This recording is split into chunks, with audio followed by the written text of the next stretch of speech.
ஆசிரியர் தகுதி தேர்வை துணிவோடு எதிர்கொள்ள காத்திருக்கும் என் இனிய ஆசிரியர் தோழர்கள் அனைவருக்கும் வணக்கங்களும் வாழ்த்துக்களும். வாழ்க்கையில எத்தனையோ சவால்கள், தடைகள், தேர்வுகள் எல்லாத்தையும் அடிச்சு நொறுக்கி கடந்துதான் இந்த இடத்துக்கு வந்திருக்கிறோம். அதனால நமக்கு ஒண்ணு இந்த தகுதி தேர்வு ஒரு பெரிய விஷயமே இல்ல.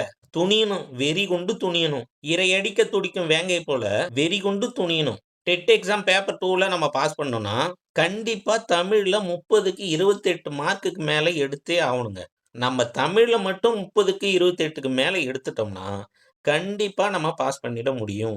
தமிழ்ல வந்து ஒரு 28, சைக்காலஜி, இங்கிலீஷ்ல ஒரு தலா 15, 15 மார்க் 30. அப்ப மொத்தம் எவ்வளோ ஆச்சு? 30ம் 28ம் 58 மார்க் ஆயிடுச்சு இதுலே. மீதி சப்ஜெக்ட்ல கேட்கிற 60 கொஸ்டின்ல 17 மார்க் எடுத்தா போதும். ஈஸியா, எளிமையா பாஸ் பண்ணிட்டு போயிட்டே இருக்கலாம். அதனால தான் நம்ம ஏற்கனவே 6ஆம் வகுப்பு, 7ஆம் வகுப்பு தமிழ் பாடத்துல இருக்கிற இலக்கண பகுதிகள் முழுசா 2 வீடியோவுல நம்ம பார்த்திருக்கிறோம். அதனுடைய தொடர்ச்சியா இந்த வீடியோவுல நம்ம 8ஆம் வகுப்பு தமிழ் பாடத்துல இருக்கிற இலக்கண பகுதிகள் முழுசா இந்த ஒரே வீடியோவுல பார்க்க போறோம். நம்ம பார்க்க போற முதல் தலைப்பு எழுத்துக்களின் பிறப்பு. உயிரெழுத்துக்கள் 12 வந்து கழுத்தை இடமாக கொண்டு பிறக்குது. இத நல்லா ஞாபகம் வச்சுக்கங்க. அடுத்து மெய்யெழுத்துக்கள பொறுத்தவரைக்கும் வல்லின மெய்கள் 6, இடையின மெய்கள் 6, மெல்லின மெய்கள் 6. வல்லினம்னா கடினமா, வலிமையா அது எங்கிருந்து பிறக்கும்? மார்பு தான் வந்து ஹார்டான ஒரு இடம். ஆழத்துல இருந்து வலிமையா பிறக்கிற எழுத்துக்கள் தான் வல்லின எழுத்துக்கள். அப்போ வல்லின மெய்கள் 6ம் மார்பை இடமாக கொண்டு பிறக்குது. அடுத்து மெல்லினம்னா அப்படியே அதுக்கு ஆப்போசிட் சாஃப்டா இருக்கிறது எங்க? மூக்கு இல்லைங்களா? அப்போ மெல்லின மெய்கள் 6 மூக்கை இடமாக கொண்டு பிறக்குது. இப்ப இது 2த்துக்கு நடுவுல மூக்குக்கும் மார்புக்கும் நடுவுல இருக்கிறது எங்க? கழுத்து. அப்போ இடையினம் வந்து கழுத்து பகுதியிலிருந்து பிறக்குது. இவ்வளவுதாங்க.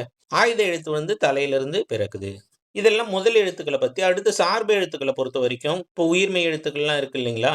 அதெல்லாம் எங்கிருந்து பிறக்கும்னா, அதனுடைய முதல் எழுத்துக்கள் எங்கிருந்து பிறக்குதோ, அதனுடைய சார்பு எழுத்துக்களும் அங்கிருந்து தான் பிறக்கும். அடுத்து மயங்கொலிகள். இந்த இந்து இத வந்து ஏன் நம்ம தன்னகரம் அப்படின்றோம்னா, இந்த இந்துக்கு அப்புறம் கண்டிப்பாக ஒரு தாவரிசை எழுத்து கண்டிப்பாக வரும். அதனால தான் நம்ம இத இன்னு தான் ஆக்சுவலா இத இந்துன்னு தான் நம்ம சொல்றோம். ஏன்னா, இதுக்கப்புறம் கண்டிப்பாக தாவரிசை எழுத்து வரும். இப்ப எடுத்துக்காட்டா தந்தை, பந்து இந்த 3 சுழியின் இதுக்கு அப்புறம் கண்டிப்பாக வரிசை எழுத்து கண்டிப்பாக வரும். அதனால தான் நம்ம இந்த 3 சுழியன்ன தன்னகரம் அப்படின்னு சொல்றோம். எடுத்துக்காட்டா வண்டி, கொண்டான். அடுத்து இந்த 2 சுழியின்னுக்கு அப்புறம் கண்டிப்பாக ஒரு பெரிய ரா தான் வரும். அதனால தான் இத நம்ம என்ன சொல்றோம்? ரன்னகரம் அப்படின்னு சொல்றோம். இப்ப எடுத்துக்காட்டா வென்றான், அன்று. இது மட்டும் இல்லாத நிறைய மயங்கொலிகளுக்கு அந்த பாடத்துல பயிற்சியில நிறைய குடுத்திருக்கிறாங்க. அதையும் நான் இப்ப தரேன். இதுக்கான ஆன்ஸர கண்டுபிடிச்சு நீங்க கமெண்ட் பாக்ஸ்ல சொல்லுங்க. அடுத்து வினைமுற்று. முற்று பெற்ற வினை சொற்களை முற்றுவினை அல்லது வினைமுற்று என்கிறோம். வந்தான் அப்படி இருக்கு இல்லைங்களா? இப்ப இது வந்து பார்த்தீங்கன்னா முடிஞ்சு போச்சு. அதனால இத நம்ம வினைமுற்று அப்படின்றோம். இந்த வினைமுற்று வந்து 2 வகைப்படும். தெரிநிலை வினைமுற்று, குறிப்பு வினைமுற்று. தெரிநிலை வினைமுற்று வந்து செய்பவர், கருவி, காலம், நிலம், செயல், செய்பொருள் 6ம் வெளிப்படும். இப்ப எடுத்துக்காட்டா மாணவி கட்டுரை எழுதினாள். இப்ப இதுக்குள்ள பார்த்தீங்கன்னா இந்த 6ம் அடங்கி இருக்குது. அதனால இத தெரிநிலை வினைமுற்று அப்படின்றோம். தெரிநிலை வினைமுற்றுல எது வெளிப்படையா தெரியுதோ இல்லையோ கண்டிப்பாக காலம் வெளிப்படையாக தெரியும். ஆனா குறிப்பு வினைமுற்றுல காலம் தெரியாது, காலம் காட்டாது. இது வந்து பார்த்தீங்கன்னா, இதுவும் ஒரு 6 வகையா இருக்கு. பொருள் அப்டின்னா பொன்னன். இடம் வந்து தென்னாட்டான். இடம்ன்றதுக்கு ஏன் தென்னாட்டான்றத சொல்லியிருக்காங்கன்னா, தென்னாடுன்றது ஒரு இடம் தானே. அப்போ இடம் வந்து தென்னாட்டான். காலம் வந்து ஆதிரையான். சினை வந்து கண்ணன். சினைன்னா உறுப்புன்னு அர்த்தம். அப்ப கண் வந்து ஒரு உறுப்பு தானே. அப்ப சினை வந்து கண்ணன். பண்பு வந்து கரியன். கருப்பா இருக்கிறான்றதால கரியன். அடுத்து தொழில் வந்து எழுத்தன். எழுதுறது அவனுடைய தொழில் எழுத்தன். அடுத்து ஏவல் வினைமுற்று. ஏவுதல்னா ஒருத்தவங்கள செய்ய பணித்தல், செய்ய சொல்லுதல். அதுதான் வந்து ஏவல் வினைமுற்று. இது வந்து ஒரு கட்டளை வாக்கியம் மாரி இருக்கும். இப்ப எடுத்துக்காட்டா பாடம் படி, கடைக்கு போ, வந்து பாரு அப்படின்னு சொல்றதெல்லாம் ஏவல் வினைமுற்று. அடுத்து வியங்கோள் வினைமுற்று. இது வந்து பார்த்தீங்கன்னா, வாழ்த்துதல், வைதல், விதித்தல், வேண்டல் ஆகிய பொருள்களில் வரும். வாழ்த்துதல் வாழ்க, வைதல் ஒழிக, விதித்தல் வருக, உண்க. அதாவது இது வந்து இந்த ஏவல் மாரி இருக்கும் இந்த விதித்தல். அடுத்து வேண்டல், அருள்க, கருணை புரிக அப்படின்னு சொல்றதெல்லாம் வேண்டல். சரிங்களா? இதனுடைய விகுதிகள் பார்த்தீங்கன்னா, பெரும்பாலும் வியங்கோள் வினைமுற்றுல க, இய இதுதான் அதிகமா வரும். இயர் எல்லாம் வந்து நம்ம அதிகம் பயன்படுத்துறது இல்ல. அதிகமா பார்த்தீங்கன்னா, அதுதான் இருக்கும். ஈய கூட எங்கேயாவது வரும். இப்ப வாழிய, வாழிய வாழியவே அப்படின்னு சொல்றோம் இல்லைங்களா? அதுவும் வந்து வியங்கோள் வினைமுற்று தான். அடுத்து நம்ம பார்க்க போற தலைப்பு எச்சம். முற்று பெறாமல் எஞ்சி இருப்பது எச்சம். இப்ப எடுத்துக்காட்டா பேரெச்சம். இது ரொம்ப ரொம்ப முக்கியங்க. இந்த பகுதியில இருந்து மட்டுமே 3, 4 கொஸ்டின் வந்து பெயரெச்சம், வினையெச்சம், முற்றெச்சத்துல மட்டுமே 4 கொஸ்டின் கடந்த நவம்பர் 2025ல நடந்த ஆசிரியர் தகுதி தேர்வுல கேட்டிருந்தாங்க. ரொம்ப ரொம்ப முக்கியமான பகுதி இது. இதுல எதனா டவுட்னா கூட கேளுங்க கமெண்ட் பாக்ஸ்ல.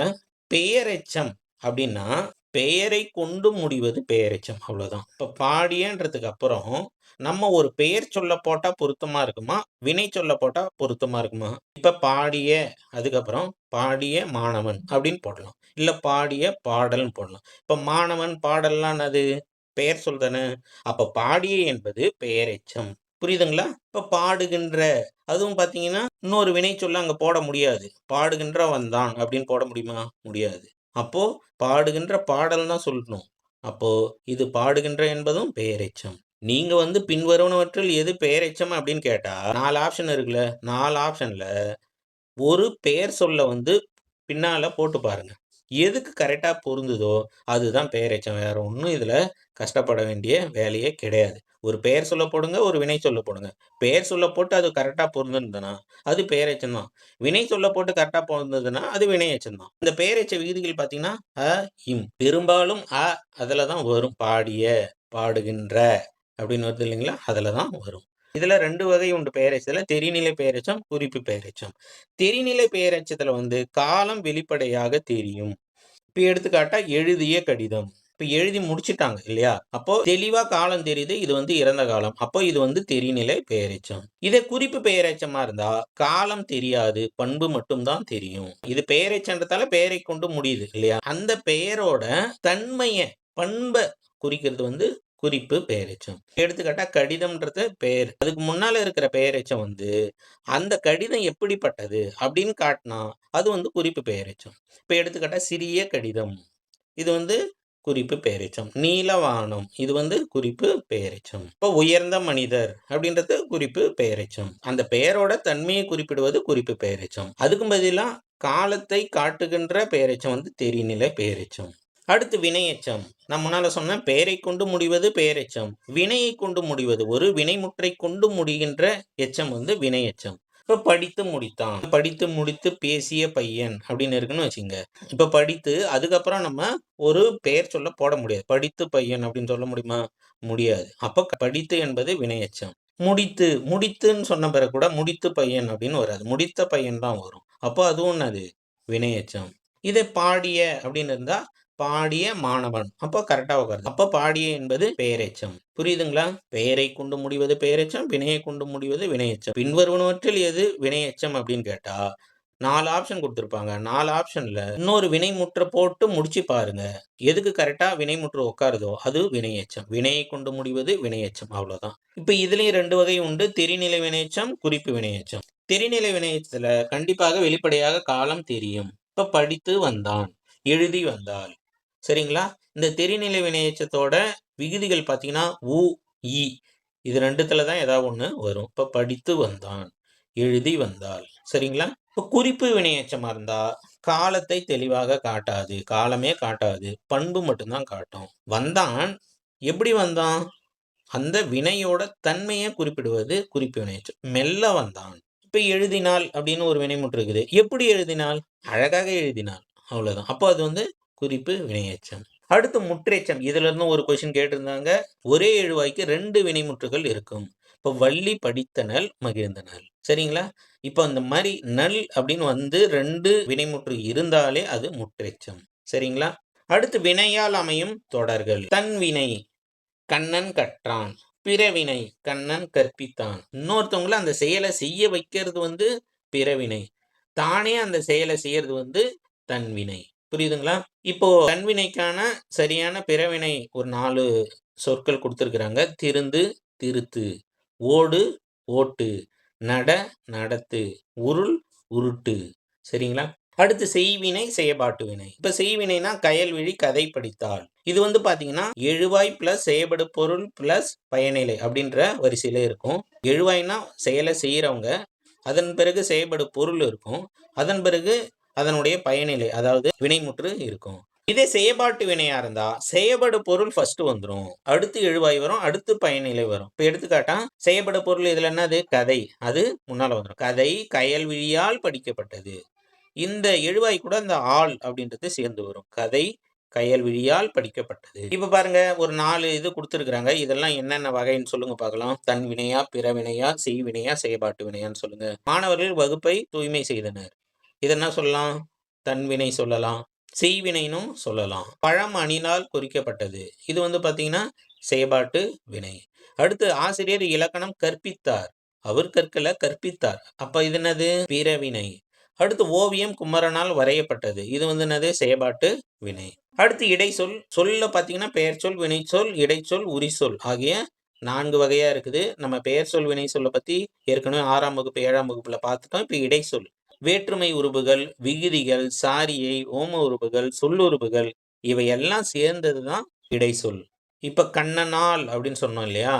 அப்ப அந்த ஆள் என்பது இடைச்சொல். அதே போல அவருக்கு அப்படின்னு சொல்றோம் இல்லைங்களா? அப்ப கு வந்து இடைச்சொல். அவன் செய்தான் அப்படின்னு சொல்றோம் இல்லைங்களா? செய்தான். அந்த ஆண் வந்து இடைச்சொல். இப்ப இதெல்லாம் வேற்றுமை உறுப்புகள், விகுதிகள், சாரியை, ஓம உறுப்புகள், சொல்லுறுப்புகள் எல்லாம் சேர்ந்தது தான் இடைச்சொல். அடுத்து உரிச்சொல்.